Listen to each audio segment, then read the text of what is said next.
motherfucker, stay away from me. Take a hit from this motherfucking symphony. The main problem with Camp Camp Season 2, aside from the fact that I don't like it very much... Huh. Yeah, I guess that about sums it up. Review over. Later. When the lights in the house crash out with the sound of respect and pride for each side where the motherfuckers try.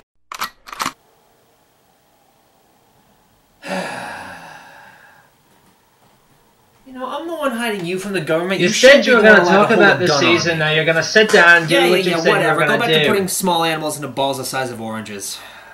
Why do I even let him hold this shotgun? Anyway, the main problem with Camp Camp Season 2, aside from the fact that I don't like it very much, is that it's boring. I said that I was looking forward to more Camp Camp, but what I unfortunately forgot to realize is that offensive humor does tend to get stale very quickly if in the wrong hands. Once you're past the shock value of what they're saying, that's when it starts to lose its bite. And in this season, there's an attempt at shock in the jokes, but the substance is lacking. In Season 1, you could look at a lot of the jokes and see a bit of a commentary on some issues. Here, it's just not. The jokes feel flat and lifeless, and they're really not saying anything with them. And that's really all I can say on the humor, so with that done, how do the episodes hold out from their story perspectives? Not well. Oh, there are some likable episodes. The Magic Quest episode is kind of enjoyable, and it gives focus to Neris, who was the only camper who didn't get any attention put on her last season. And the episode where Gwen hunts for a job is also fun to watch, although that might just be because she and I are both English majors. And the robot one's okay. And you know, I generally enjoy whenever the Flower Scouts are on screen, but that may or may not just be my love for Samantha Ireland shining through. But while they're enjoyable enough episodes, they're not episodes that particularly stand out to me in any significant way. Like, okay, in Season 1, the Nerf episode stood out to me because it was an episode on dealing with a bully using sexual innuendos and a slap. The Dolph episode stood out to me because it was a Holocaust survivor's worst nightmare, although a side note, given the number of comments I got on the last Camp Camp video, turns out I was completely wrong on that front, which tells me that the Jewish community knows something that I don't, and I should probably just shut the fuck up. And the Ghost Stories episode stood out to me because it resulted in psychological scarring.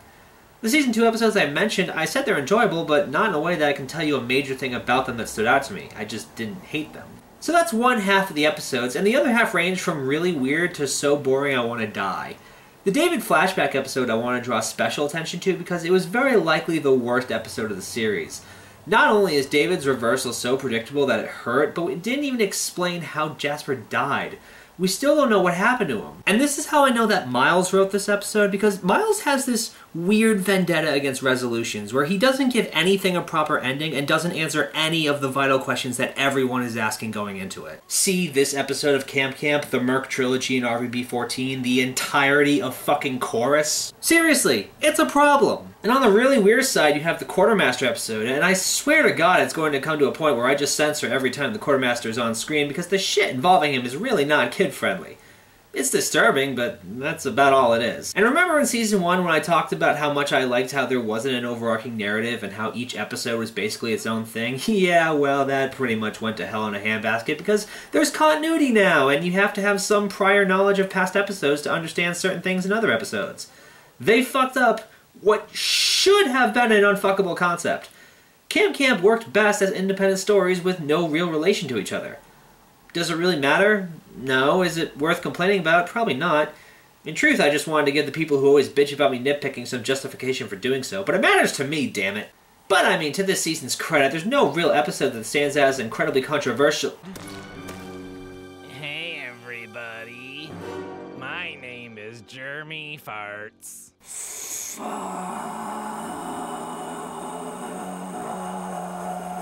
Okay, if we're going to discuss Camp Camp Season 2, then we need to address the elephant in the room, and no, that's not a fat joke. But Jeremy Farts was probably the most controversial episode of this volume, and not for the reason you'd expect.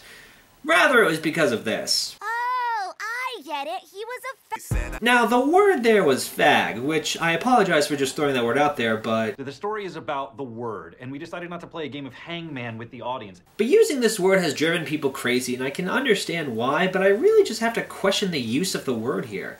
Now, I went out and looked up the definition of fag, and I'm guessing this one is the one they were using for this episode, but the most common in this day and age is in reference to gay people, which means nothing in this context. Unless that this was our tell that he was gay, which was a really terrible way to go about it. Okay, so I've been going on and on about how lackluster this season was, but is there anything about it that I can say is worth the watch? Is there anything about it that I can say was so great, so phenomenal, or so just generally well done that I could give this season a pass to people who want to watch it?